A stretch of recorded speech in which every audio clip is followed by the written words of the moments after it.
Very thrilled to bring onto the podcast now Bernie Williams. Bernie is working with Blue Faery, the Global Liver Institute, and Eisai to launch the One Liver to Love initiative to raise awareness about liver cancer and encourage others to be proactive when it comes to liver health. Bernie, thank you so much for taking the time. Welcome to the show. Oh, thank you so much for having me, man.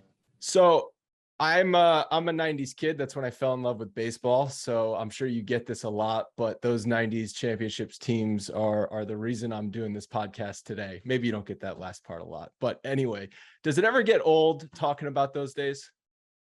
No, actually, no. It gets actually a little bit brighter every time because as you get older, things kind of start fading away, and the fact that still pretty much present in the memories of young adults like yourself. I mean, it's just a great thing to be remembered by. So I certainly embrace it, and it is great to have the opportunity to be able to do that and still be remembered like that.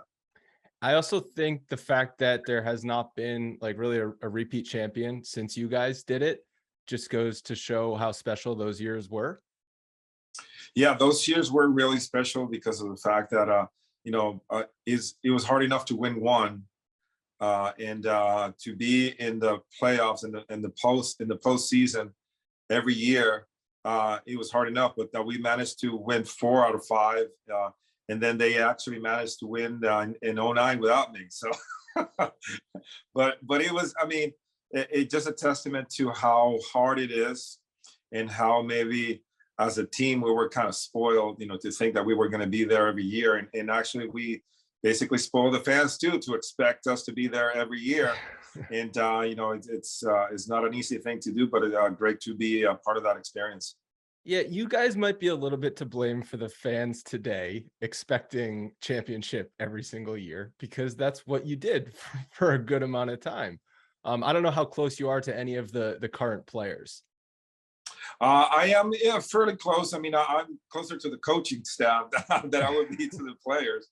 I try to stay in contact with Aaron, and Hensley Mullins was my old roommate and teammate in the minor leagues, and we actually came to the big leagues together around the same time with the Yankees. And a lot of these guys, working in the front office. Now, actually, I have a better relationship now with more of the corporate side, doing meet and greets, and they put me like an old ox out to pasture. But it's cool. It's really cool thing to do too. Well, I know, because you threw out the first pitch at Game 4. It's like when you get that message, like, got to go out back and warm up the arm. God, I'm still feeling it. How many warm-up throws? Oh my God, I had to do, I don't know, maybe 10 or 15, trying to make sure that my shoulder was not going to fall off my arm as I threw the ball. Well, and it is funny because they keep telling you. I run into somebody and tells me, "Hey, don't bounce it." Then I ran into Aaron Boone, and he said, "Well, don't bounce it." And then I ran into Rob Kukuza, which is the equipment manager. He said, "Oh, whatever you do, don't bounce it." So yeah. I was like, "Okay, I'm not going to bounce this." Throw it up to the press box. Yeah, that's right. Yeah, I think you're probably better off doing that. Yeah, I know. I think I don't know if you did watch the Derek Jeter documentary that was out over the summer, but when I think he mentioned when he threw out the first pitch, he was more nervous for that than any at bat he took in the major leagues. Yeah, it is true, because I think you only have one shot to make it, and most likely you want to be a strike, and then it's basically how you set the tone, for the rest of the night. You could be in the bloopers, or you could be in the highlights.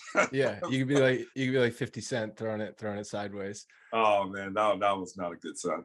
Yeah, and that's kind of got to be a weird spot for you on Sunday, right? Because the team's down 0-3, and they end up getting swept. So it's like you're coming in there. Obviously, fans are cheering you, and you're excited to be there. Everyone's excited to see you. But then there's like that undertone of the team is potentially ending its season on that night. Yeah, it was kind of hard to see them being sort of against the wall in that situation. It just kind of, I mean, regardless of that sentiment, I was really glad to be there on the field and sharing, a moment with them. I was trying to be as encouraging as I could, and trying to get them see the game as, for what it was. Just take it one pitch at a time, one at bat at a time. And I think they fought hard, but unfortunately they came out on the short end of that. So reportedly they used the Red Sox '04 footage. I'm sure you heard about that before the game as motivation. Yeah, there were some rumblings. Yeah, that What are was. your Yeah, thoughts on that? I don't know. I mean, I guess the point was that it has been done before, Yeah. not necessarily, against that team. Being the Yankees being, on the short end of that particular situation. But yeah, I mean, it was hard memories. I mean, as much as I have great memories in my data bank, all the world championships and all the gold gloves and all that individual and collective accolades that we had, those, the ones that you don't get are the ones that kind of stick out, '03 against the Marlins, and '01 obviously against the Diamondbacks, and '04 against the Red Sox. I mean, for me, those are the ones that I kind of relive those, from time to time, and try to figure out, the things that I could have done better. But now is water under the bridge, man, and it's just part of the good and the bad and the great that was, thing that was playing with the Yankees. Yeah, I mean, I certainly that the '04 is a bad memory for fans, and obviously much worse for you guys as players. But it still does not, in my mind, cloud everything else that happened in those years. But I think it's cool for you because you came in when the team wasn't so great on the way up. Then you were there for the dynasty, so you got to experience both winning and losing with the Yankees. Yeah, absolutely. It was. I mean, you get to appreciate the good times once you have gone through some of the bad times. And I think, the early '90s, there was a sense of turmoil. And not only, the team on the field, but the organization as a whole had a lot of controversy surrounding, our former owner, Mr. Steinbrenner, and all the situations that sort of precipitated his suspension, and then subsequently them forging the team that became, the team of the '90s. There was an interesting set of circumstances that kind of led to that happening. So it was interesting to see how that, was unfolding as a player, coming from that background of not knowing if you're going to get traded or if you're going to be part of another scheme or maybe agenda, to bring other players, or are you going to remain in the team? There's that level of uncertainty that was unnerving as a young player. You don't know where you're going to end up. And I'm just so glad that things worked out and the way they did, for me. At what point in your career does that leave your mind and you get over that uncertainty? Is it when you make the major leagues? Is it when you get your first contract? Like, when for you did that you get past that? I think the moment you think like that, that's the moment that everything starts unfolding for you. Mm-hmm. I think you're trying to be realistic and practical with your decision making, but at the same time, as far as mental attitude is concerned, I was of the mind of saying, hey, you have to earn your keep here day in and day out, because the moment that you start thinking that you have a secure position, that's when this whole thing is going to bite you right in the rear end. So I always kept this attitude of, I have to prove to these people that I belong here and that I'm part of this organization on a daily basis. And that was probably the thing that kept me there for so many years. Do you think that, obviously a lot of you guys on those teams had that mentality? That's why you were able to win multiple times. Where does that come from? Is it all of you guys sort of shared that characteristic? Was that from ownership? Was that from the Joe Torre? Like, where do you think that sort of came from? I think it was a combination. I don't think it was one thing for sure. I think it was a combination of factors. I think we had a good core of players coming in through the minor leagues that whole thing was forged by Gene Michael and Buck Showalter and Mark Newman and all those guys, kind of like put together this team, and they actually had a little bit of leeway to operate. Trade you guys. At that time, once the team got put together, then it was just a matter of keeping us together. So I think, they were talking about having a big payroll and, in those years, but I think the money was spent, in a way that allowed us to remain together for a long time, at least the main core of the team. You know, when you talk about Derek and Mariano and Jorge and you know, and then the Andy Pettit, and then all the ancillary parts that came. You know, there were people that have had experience. There were either veterans in their prime or just maybe slightly off their prime, but there were just consummate professionals and team players that were able to buy into what became Joe Torre's philosophy. You know, for the team, you just you know, play your heart out and be on time, and you know, that was basically the two rules that he had, and we were able to manage a team that was very supportive of each other. I think there was a friendly competition amongst us, but it was just for the benefit of the club. I think when it came time to actually make decisions for the benefit of the collective rather than the individual, 99% of the personnel on that team chose to play for the team in those circumstances, where it was the bullpen, you know, kind of setting it up for Mariano just kind of coming through and producing, you know, with ice cold veins, us producing, you know, in the clutch, having this, you know, kind of like mentality of just fighting all the way, you know, to the end and never giving up. So it was a, you know, a collective attitude that was sort of put together there and left there for a long time, and that's why the team spent the money to keep us together. I think that was a big part of our success. Yeah, and after the 98 season, you were in free agency. You almost left. Obviously ended up staying. I'm sure for all of those reasons you just mentioned, you wanted to stay with the team. You wanted to stay with all of your teammates. I mean, I can't help but think of, you know, Judge going into the offseason this year. Also, you know, franchise player came up through the system. If you could put yourself in his shoes right now, what he's thinking, you know, what was your thought process entering free agency that offseason?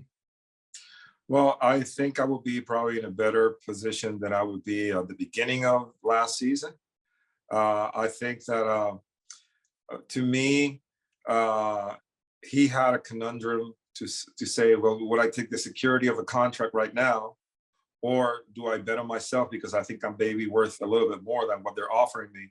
And he chose the latter, and he let his bat and his fielding and his playing speak for itself. So now I think he's got all kinds of leverage, you know, to be in a great position.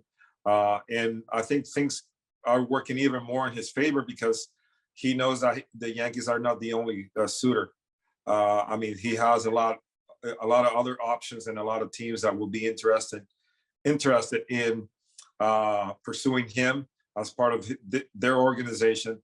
So I think the ball is in the court of the Yankees right now. They took the gamble on, you know, maybe just him not having the year that he would expect, but he actually had probably exceeded all kinds of expectations, you know, kind of tinkering with a triple crown and having probably just the best year that anybody could ever have in any moment in your career. And he just timed it in the way that, I mean, he's just in his year of his contract where he's about to probably make a lot of money right now because of that decision that he made. And the Yankees now have the challenge of competing with all these other clubs to try to keep him. Well, it's kind of a similar situation to you. You won the batting title in 98 and in your last year with the Yankees. So that was also a put up season for you, prove it to the team. Here's what I can do sort of thing. Yeah, it was interesting because I think that, you know, you get an opportunity to, you know, negotiate while you're a free agent.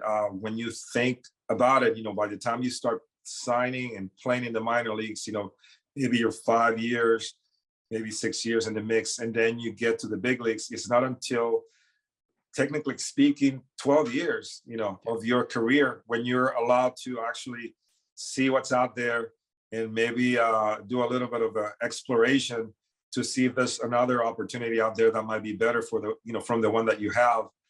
So I think every player that has an opportunity to become a free agent, I think they owe it to themselves to at least, you know, look into the possibility. Maybe they may not be, the grass may not be greener on the other side, but at the same time, you want to make that decision of remaining in your team, knowing that you have exhausted all the other options, and you feel like that decision is the best one for you. Now, correct me if I'm wrong, but I believe you were most seriously considering also the Red Sox and the Diamondbacks at that time, right? Yeah, those were the two most serious offers. I mean, I had, I think it was Mr. Duquette from Boston at the time. And then I had a tough one on in Arizona, because Buck Showalter was the architect of that team that subsequently ended up winning, the championship in 2001. But at the time, he was there, and they flew me out to Arizona, and they had a locker with my jersey on it and all spotlighted, and it was very tempting. Sometimes I wonder how my career would have turned, or what my career would have turned into had I made those decisions. But I mean, in all, I cannot really second guess myself too much, because playing with the Yankees after my free agent year, we won again in '99, and then again in 2000. We were in the World Series in 2001, and then back in 2003. So, I mean, as a player, that's where you want to be. You want to have the opportunity to play in the postseason and hopefully in the World Series. And I had that and then some. I'm happy you stayed too. Just saying. Yeah, and then obviously 06, your career ends. Did you want to play longer? I think I kind of wanted to play a little longer. I don't know. I think, it's the kind of like the thing that happens, which is, I think in my mind, inevitably, it is something that will happen whether you like it or not. And I think it's just to say goodbye. There's never a good moment to say goodbye, because as a player, you keep telling yourself that you can do these things, and you get frustrated when people are not agreeing with you. So it's hard to kind of like say, you know what, I think this might be the end of this particular road, and it might be time to pick up on another one and keep living your life the best way you can. But I mean, at the time, I felt like I probably had maybe 1 or 2 more years under my belt. But I had this other incentive of becoming more artistic and pursue my music with a little bit of more seriousness, intention to it. So, I wonder if I would have played maybe a couple more years, maybe my numbers would have been a little bit better.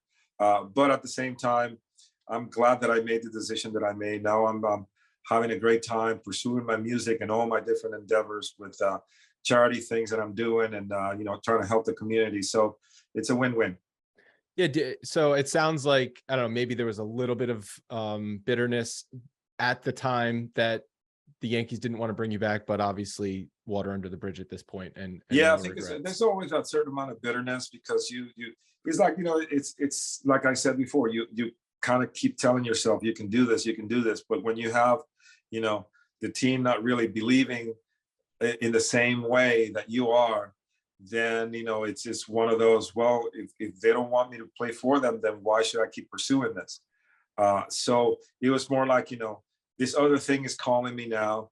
And it has been one of my lifelong dreams, and it's very attractive right now. I get an opportunity to reinvent myself and kind of go into this direction.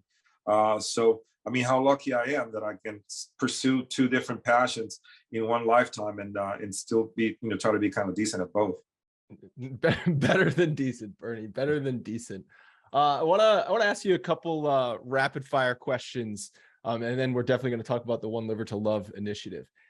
Other than yourself, who did you want up most in a big situation in a postseason game?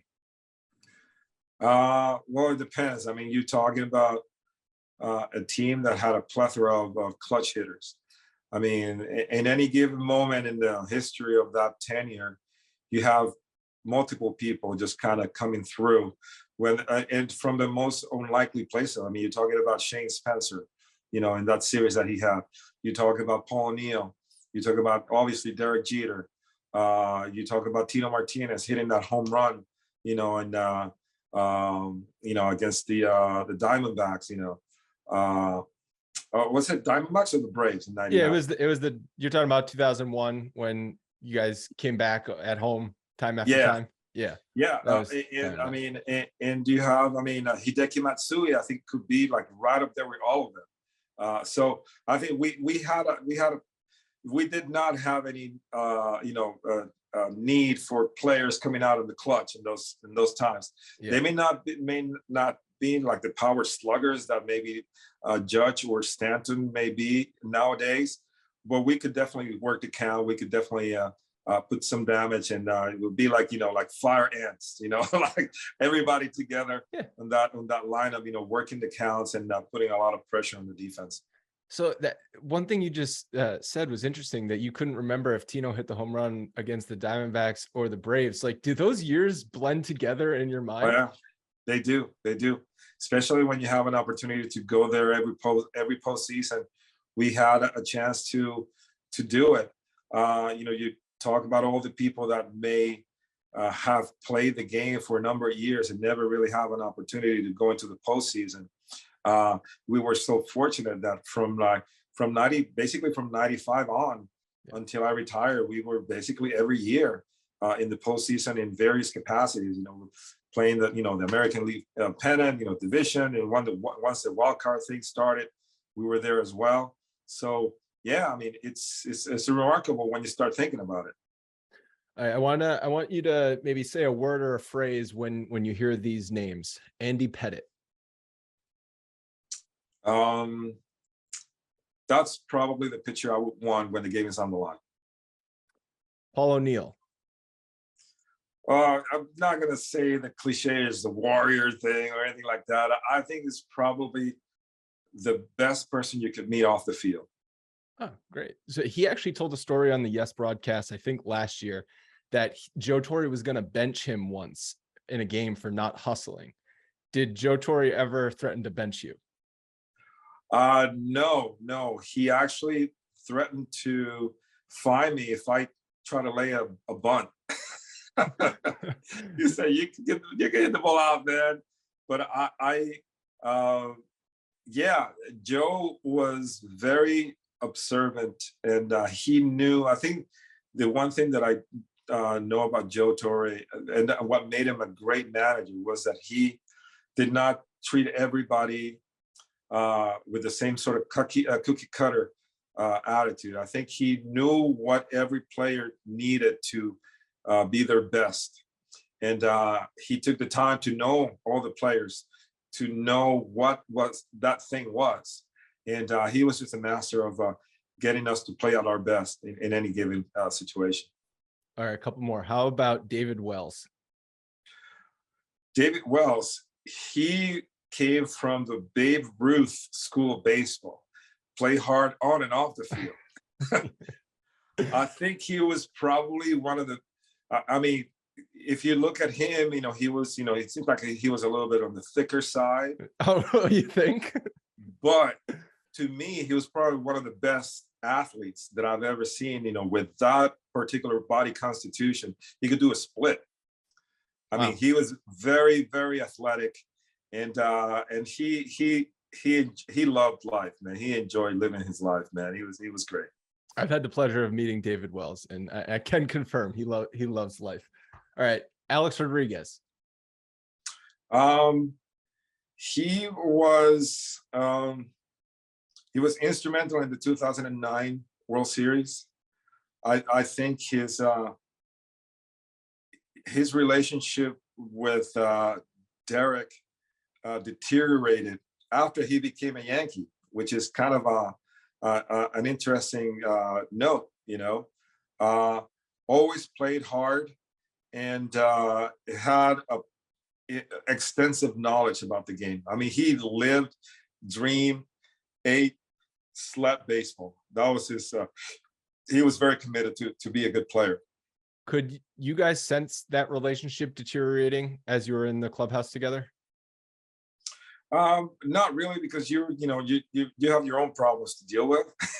You're not really worrying too much about what the person on your side is doing. But I definitely notice a certain isolation both sides, they didn't really want to talk a little bit, when we were off the field. And Alex had his group of people that he liked to hang out with outside of the team. And Derek, had his guys, that he would, take out for dinner and lunch maybe before the games. So I mean, it's like what they said. You don't get to choose your friends when you're in the team, but there is certainly a mutual respect, from each side. Yeah, and last one. What about Brian Cashman? Well, he has been, kind of like the one of the architects of this Yankee dynasty, for a number of years. He has seen, the team change through maybe about 2 or 3 generations of players. From you start talking about, when was the first time that he was there as an intern? I remember when was it mid 80s. Yeah. And that was probably my beginnings as a minor leaguer. So I saw him kind of go in and going into the position. I think from he came after Bob Watson, right? Yes, he was appointed GM after Watson. Yep. And he was an intern under Watson. Yeah, I mean, it's actually pretty crazy to think you start as the intern and then you become the general manager. Because so he has seen the history, and he has pretty much well-deserved being a part of this great Yankee run that we had, over the 90s and early 2000s, and well-deserved. And he has put his work in, and he has assembled a team of people that have been able to preserve this sort of Yankee tradition of excellence for these years. So, I mean, who knows what the future holds for him, but he has definitely made his mark in the history of the club. All right, switching gears a little bit. What do you remember about being in Seinfeld? Jason Alexander was funny. That was a funny scene. That was a good Jerry scene. Seinfeld riding his bicycle to the studio. And just having that, they turned NBC Studios, the parking lot, into a pseudo batting cage. Wow. And it was just an incredible experience. It's like hurry up and wait kind of thing. Okay, do your line. Okay, we got to do them again. This whole experience about, I don't know, performing or acting in the sitcom is something very interesting for me. Do you remember your line? Yeah, something about some hotel in Milwaukee or something like that. I don't know. It was like 15 seconds of dubious fame. It was. I think it was. Are you the guy that put us in that Ramada in Milwaukee? Yeah, something like that. Man, I don't know. That was probably one of the lamest lines in the history of sitcom TV. No, I thought it was good. To be honest, I think your acting chops were better than Jeter's in that scene. Oh man. But it was fun, though. Regardless of it, we were coming out of this high of being, kind of like appointed new world champions of baseball, and we were kind of like, sort of reaping on the spoils, right? Get all these opportunities to talk everywhere. So Seinfeld came up and was like, "What? That's a no-brainer. We got to say yes to that." Especially because he's a Mets fan. Yeah, exactly. I mean, but he was great, man. He was the whole thing was just a really cool thing to be a part of. Yeah. All right. So I do want to definitely ask you about One Liver to Love initiative and why. Tell everyone, why is this so important to you? Well, One Liver to Love is an initiative that is geared towards raising awareness about liver cancer and liver disease. I have people close and dear to my heart that there are passed now, but had to deal with liver disease when they were living. My mom, my grandfather, and my uncle, and a couple other relatives suffer from liver disease that could have led to liver cancer. So I had to deal with, kind of as a young adult, dealing with that, taking care of my mom, making sure that she had all her medications, and she developed hepatitis C from a blood transfusion back in the day, and it's basically geared towards telling my story, trying to raise awareness. And we know how these diseases have a very increased percentage of afflicting communities of color, and disproportionately there's this disparity with people that are underserved and the underprivileged that are more susceptible to suffer from these diseases and may not have access to the educational resources that are out there. So I'm trying to lend my likeness to raise awareness about this, and it's more common than people think. So it's just about getting into good, healthy habits. Getting your sleep, getting your rest. Getting good nutrition when possible, and just addressing mental health things that may affect these liver diseases. Yeah, you're calling it the 4 bases approach: nutrition, exercise, sleep hygiene, and mental health. What are you doing for exercise these days? Well, I mean, I'm trying to stay current, trying to get moving. But baseball was a murder on my body. It took a toll. I mean, I had 2 knee surgeries. I'm slated for another knee replacement thing going. So I'm trying to do the best that I can to try to stay a little bit off, my weight a little bit off, so I don't have that much pounding on my knees, and trying to get moving now in the second part of my life as a musician and getting into a lot of traveling. So staying active that way, it really helps. It's a cool thing. And obviously mental health is important too. That's certainly become more commonplace in today's society. And the Yankees have a mental health coach, and I know a lot of sports franchises do as well. Was that something that was around when you were playing? I think the beginnings of it were starting to sort of come around. I think that the team has been around for such a long time, but I do think that Mr. Steinbrenner was very progressive when it came down to preparation and being at the sort of the cutting edge of technology.